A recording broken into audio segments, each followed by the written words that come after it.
Hello investors, welcome to another session of money mantra Hindi. एक ही दिन में हमको 2 वीडियोस डालने पड़ रहे हैं और उसकी वजह यह है कि जो हमारी वीकेंड स्टडी चल रही थी उसमें हम लोगों ने एक वीडियो ये पर्टिकुलर डाला था कि मार्केट का मूड जानना सीखो।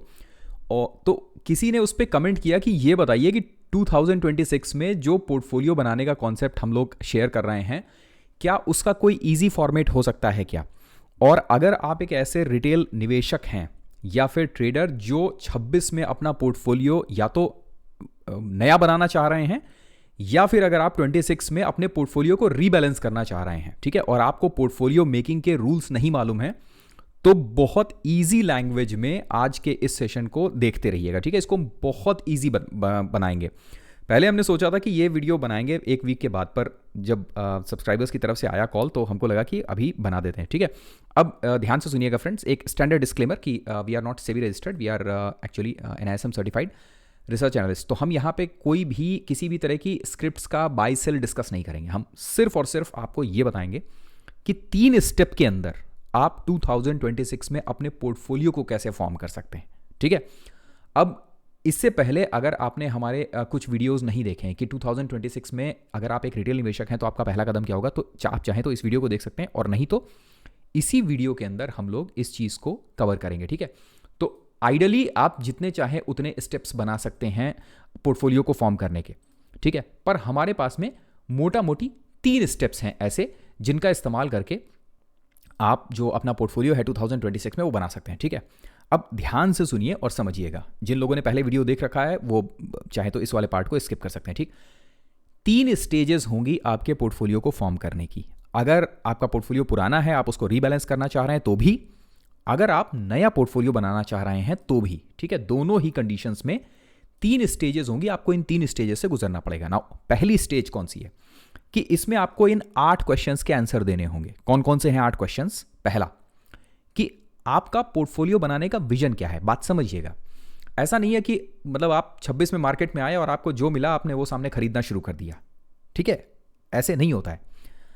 तरीका यह है कि आपको 8 क्वेश्चंस के आंसर देने। पहला है कि विजन क्या है। विजन है कि भाई आप एक 20-22 साल के बच्चे हैं जो अभी लर्निंग के लिए अपना पोर्टफोलियो बनाना चाह रहे हैं कि मैं मार्केट सीखना चाह रहा हूं और इसके लिए मैं एक पोर्टफोलियो बनाना चाह रहा हूं, ठीक है।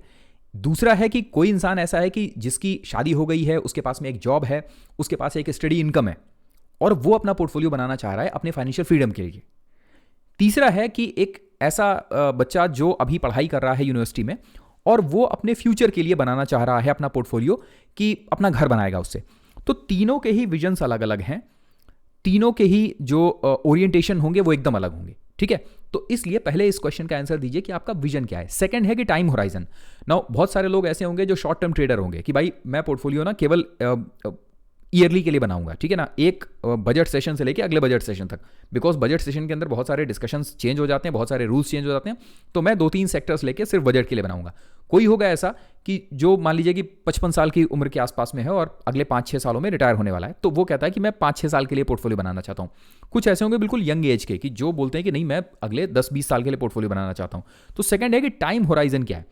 थर्ड है कि रिस्क बहुत इंपॉर्टेंट है, ठीक है, कि आप अपने पोर्टफोलियो में कितना ड्रॉडाउन देख सकते हैं। ड्रॉडाउन का मतलब है कि अगर आपका पोर्टफोलियो 10%, 20% गिर रहा है तो क्या आप रिलैक्स होकर बैठ पाएंगे? वजह क्या है, बात समझिए। अगर आपने अपने पोर्टफोलियो में ऐसे सेक्टर्स रखे जो सिक्लिकल हैं, तो जब सेक्टर का साइकिल खत्म होगा तो आपका पोर्टफोलियो गिरेगा 30%। और अगर आपको ज़्यादा रिस्क लेना पसंद नहीं है, आप सिर्फ 10% पोर्टफोलियो के अंदर फॉल देख सकते हैं, और अगर आपने ऐसा सेक्टर रख लिया जो 30% गिर गया तो आपके लिए परेशानी खड़ी हो जाएगी। इसलिए आपको पहले ही ये तय करना होगा कि भैया मैं इतना ही रिस्क अपने पोर्टफोलियो में देख सकता हूं, ठीक है, ये पहले तय करना होगा। नेक्स्ट है कि रिवॉर्ड या टारगेट। आप अब इसका आंसर तो ये होगा कि भाई हर कोई बोलेगा नहीं भाई टारगेट तो हमको बड़ा ही चाहिए, हमको तो पोर्टफोलियो अपना मल्टी बैगर चाहिए। तो बात समझिए, अगर आप अपने पोर्टफोलियो को मल्टी बैगर चाहते हैं, आप इंडिविजुअल स्क्रिप्ट चाहते हैं कि यार 5 गुना 10 गुना हो जाए, तो फिर आपको ड्रॉडाउन भी देखना पड़ेगा। ये नहीं हो सकता कि आप बोलिए कि नहीं यार मेरा पोर्टफोलियो गिरे तो सिर्फ 10% गिरे, लेकिन बढ़े तो फिर 3 गुना हो जाए, 4 गुना हो जाए, ऐसा नहीं होगा, ठीक। देन चर्निंग टाइमलाइन बहुत जरूरी है। कि चर्निंग का मतलब है कि अपने पोर्टफोलियो में आप कब कब चेंजेस करेंगे। जब क्वार्टरली कंपनियों के रिजल्ट्स आते हैं आप तब चेंज करेंगे, या हाफ ईयरली बेसिस पर जब कंपनियों के रिजल्ट्स और बैलेंस शीट दोनों आ रही है तब चेंज करेंगे, या एनुअल बेसिस पर आप चेंज करेंगे, या जब कंपनियों का सेक्टर रोटेशन हो रहा है तब चेंज करेंगे। तो चर्निंग का रूल भी आपको मालूम होना चाहिए कि मैं अपने पोर्टफोलियो में से कंपनियों को कब निकालूंगा और कब नई कंपनियां ऐड करूंगा। 6th, कंसंट्रेटेड पोर्टफोलियो बनाऊंगा या डाइवर्सिफाइड पोर्टफोलियो। अब इसमें हमारा एक नियम समझ लीजिएगा, जब तक आपको मार्केट में कम से कम 5 से 10 साल और हार्ड कोर इन्वेस्टिंग और लर्निंग के नहीं हो जाते हैं, तब तक कंसंट्रेटेड पोर्टफोलियो के पीछे मत जाइएगा, ठीक है। बहुत लोगों ने 2025 में अपने हाथ जलाए हैं कंसंट्रेटेड पोर्टफोलियो के चक्कर में। और अगर आपके पास में एक रेगुलर इनकम, स्टडी इनकम और फाइनेंशियल फ्रीडम के आसपास आप नहीं है, तो कंसंट्रेटेड पोर्टफोलियो के बारे में तो भूल जाइएगा। हमेशा अपने पोर्टफोलियो को डाइवर्सिफाई ही रखिएगा, ठीक है। 7th है कि भाई नंबर ऑफ सेक्टर्स आप अपने पोर्टफोलियो में कितना चाह रहे हैं। अब कुछ लोग होते हैं ऐसे, आए एक सेक्टर समझ में आया, ऑटो एंसिलरी समझ में आया और सारा का सारा ऑटो एंसिलरी से भर लिया। ऐसा मत करिएगा। क्यों? 6 पॉइंट हम लोगों ने अभी क्या डिस्कस किया है कि पोर्टफोलियो को डाइवर्सिफाई होना चाहिए। और डाइवर्सिफाई कैसे होता है? जब आप नंबर ऑफ सेक्टर्स बढ़ा के रखते हैं। अब आपके ऊपर है कि आप कितने सेक्टर्स पढ़ सकते हैं, 2, 3, 4, 5 एट ए टाइम, और कितने सेक्टर्स आप ट्रैक कर सकते हैं। अब अगर आपको ये जानना है कि भाई सेक्टर कैसे पढ़ा जाए, ट्रैक कैसे किया जाए और इसका डेटा कैसे मेंटेन किया जाए, तो ये वाला वीडियो देखिएगा। इसमें हमने अपनी डेटा शीट शेयर करी है इसमें, ठीक है। चलिए अब इधर आते हैं। सेक्टर्स हो गया। लास्ट में ओरिएंटेशन, कि आपके पोर्टफोलियो का ओवरऑल ओरिएंटेशन क्या होगा। आपका पोर्टफोलियो ग्रोथ पोर्टफोलियो होगा, डिविडेंड होगा या डिफेंसिव होगा। देखिए, डिफेंसिव पोर्टफोलियो होगा तो उसमें रिटर्न उतना नहीं बनेगा जितना ग्रोथ पोर्टफोलियो में बनेगा, पर डिफेंसिव पोर्टफोलियो में रिस्क भी कम होगा। ग्रोथ में आपका पोर्टफोलियो में तेजी तो बहुत आएगी, पर उसके साथ साथ रिस्क भी कम होगा, उस रिस्क भी ज़्यादा होगा उसमें, ठीक है। अब समझिए, अगर आपने इन 8 क्वेश्चंस के आंसर एक जगह डायरी में लिख लिए तो आपने स्टेज 1 पार कर दिया है। यहां पे हम एक ब्रेक लेते हैं और सारे के सारे लोग, जितने भी लोग ये वीडियो देख रहे हो, एक बार कमेंट बॉक्स में जाके ये बताइए कितने लोगों ने ईमानदारी से स्टेज 1 पार करी है अपने पोर्टफोलियो में। क्या आपके पास इन 8 क्वेश्चंस का आंसर है? अगर हां तो कमेंट बॉक्स में लिखिए यस, अगर नहीं तो लिखिए नो। और समझिए, अगर आपका पोर्टफोलियो इन 8 क्वेश्चंस के आंसर नहीं दे रहा है तो आप अपने आप समझ जाइए कि आप मार्केट में क्या कर रहे हैं। आप पोर्टफोलियो नहीं बना रहे हैं, आप पोर्टफोलियो मैनेज नहीं कर रहे हैं अपना, आप सिर्फ मार्केट में खिलवाड़ कर रहे हैं। बात समझ आया? फर्स्ट स्टेज अगर आपने कवर कर लिया, आपने फर्स्ट स्टेज क्लियर कर लिया, तो अब आते हैं स्टेज 2 की तरफ। 3 स्टेप में आप अपना पोर्टफोलियो बना सकते हैं, ठीक है। नाउ अगर आपने ये सारी इंफॉर्मेशन ले ली तो स्टेज 2 क्या होती है? स्टेज 2 होती है नेम ऑफ सेक्टर्स आइडेंटिफाई करना। समझिएगा, हम लोग क्या करते हैं, आमतौर पे मार्केट में आते हैं, किसी से सुना या कोई कंपनी देखी सामने, ठीक ठाक लगी और बाई कर लिया उसको। ये स्टेज 3 है, ठीक है। और हमेशा मार्केट के अंदर स्टेप बाय स्टेप आगे बढ़ना होता है। तो जो सेकेंड स्टेप है वो स्क्रिप्ट आइडेंटिफाई करना नहीं है, सेकेंड स्टेप है सेक्टर्स आइडेंटिफाई करना। और हम सभी लोग, जो भी मार्केट में इन्वेस्टर है, वो सेक्टर्स ही आइडेंटिफाई करता है पहले, ठीक है। तो स्टेज 1 अगर आपकी पूरी हो गई है, आपने सही से कर लिया है, तो कमेंट बॉक्स में लिखिए स्टेज 1 या लिखिए नंबर 1, ठीक है। अब आते हैं स्टेज 2 पे। नाउ हम में से ज़्यादातर लोगों ने 2025 का सबसे बुरा टाइम देखा है, ठीक है। और अगर आपका जो पोर्टफोलियो है उसके अंदर जो डिफेंसिव वाला पार्ट है, जो कि है ETF और मेटल्स के बीज, गोल्ड और सिल्वर के बीज, अगर ये नहीं है आपके पोर्टफोलियो में, तो आपके पोर्टफोलियो में स्टेबिलिटी थोड़ी सी कम होगी। इसलिए हमेशा ध्यान रखिए कि पोर्टफोलियो में अपने एक्सचेंज ट्रेडेड फंड जरूर डालिए। अब ये बैंक बीज हो सकता है, ये निफ्टी बीज हो सकता है, ये स्मॉल कैप बीज हो सकता है, ये IT बीज हो सकता है, कोई भी डालिए, पर ये होने चाहिए। सेकेंड, गोल्ड और सिल्वर के बीज होने चाहिए। क्वेश्चन है क्यों? आंसर है कि जब मार्केट गिरता है तो गोल्ड और सिल्वर बीज ये सारे के सारे रिकवर करते हैं, ठीक है। ये दोनों में उल्टा होता है। अगर मार्केट गिर रहा है तो गोल्ड सिल्वर बढ़ेगा, अगर गोल्ड सिल्वर गिर रहा है तो फिर मार्केट बढ़ेगा। तो क्या होता है कि जब ओवरऑल मार्केट गिर रहा होता है तो गोल्ड सिल्वर बढ़ के आपके जो पोर्टफोलियो है उसको बैलेंस रखता है। तो जो स्टेज 2 है, इसमें हम लोग सेक्टर्स आइडेंटिफाई करते हैं। तो जैसे आपकी स्टेज 1 कंप्लीट हो गई, तो अब स्टेज 2 में आप खुद तय करिए कि आपके कौन कौन से सेक्टर्स इसके अंदर होंगे, किन किन सेक्टर्स में आप इंटरेस्टेड हैं। जैसे हमसे आप पूछिए कि भाई क्या बैंक्स आप रखोगे पोर्टफोलियो में, तो हमारा अगर पोर्टफोलियो होगा तो उसके अंदर हम बैंक्स नहीं, हम बड़े बैंक से एक आध रख लेते हैं, उसके अलावा हम बैंकिंग ज़्यादा नहीं रखते। हमको ज़्यादा पसंद आता है कि कंपनी कुछ बना रही हो। आप में से ज़्यादातर लोगों को पता है कि हमको लिकर, ऑटो एंसिलरीज, ये सब पसंद आता है ना। तो वैसे ही आप ये तय करिए कि भाई कौन सा सेक्टर मैं इसमें रखूंगा। अब देखिए, ओरिएंटेशन का सबसे लास्ट पार्ट क्या था कि ग्रोथ, डिविडेंड या डिफेंसिव, है ना। तो आप ये तय करिए कि आपको अपना पोर्टफोलियो के अंदर कौन सा सेक्टर रखना है। देखिए, अगर आपको ग्रोथ पसंद है तो आप वो सेक्टर डालिए जिन पे अभी गवर्नमेंट इस समय फोकस कर रही है, और इसी वजह से हमने इनमें सेक्टर्स के नाम डाले हैं। जैसे शिप बिल्डिंग, इस समय गवर्नमेंट फोकस कर रही है शिप बिल्डिंग के ऊपर। डेटा सेंटर, गवर्नमेंट इस समय फोकस कर रही है डेटा सेंटर पे। हॉस्पिटल्स, क्यों हॉस्पिटल रखना है अपने पोर्टफोलियो के अंदर? बिकॉज हॉस्पिटल्स आपके पोर्टफोलियो को स्टेबिलिटी देते हैं। हॉस्पिटल्स में ज़्यादा मूवमेंट नहीं होता, और अच्छे कंपनी आप हॉस्पिटल्स की अगर उठाएंगे तो वो स्टेडी इनकम ग्रोथ आपके पोर्टफोलियो को देती रहेंगी और स्टेबिलिटी देंगी। ऑटो एंसिलरीज, आपको पता है कि अभी कुछ टाइम पहले क्वार्टरली रिजल्ट जब आए थे तो ऑटो एंसिलरीज के अंदर और इलेक्ट्रिक व्हीकल के आने की वजह से और इंडिया के अंदर थोड़ा पेनिट्रेशन भी कम है, और प्लस जीएसटी के अंदर जो रेट कट हुआ है उससे जो डिस्पोजेबल इनकम लोगों के हाथ में आई है तो उससे ऑटोज की ग्रोथ थोड़ी सी बढ़ रही है। ठीक, देन प्रीफैब, आपको पता है कि लेटेस्ट अभी मैन्युफैक्चरिंग की तरफ कंट्री जा रही है, तो प्रीफैब का जो बिजनेस है वो पर्टिकुलर ग्रो करेगा।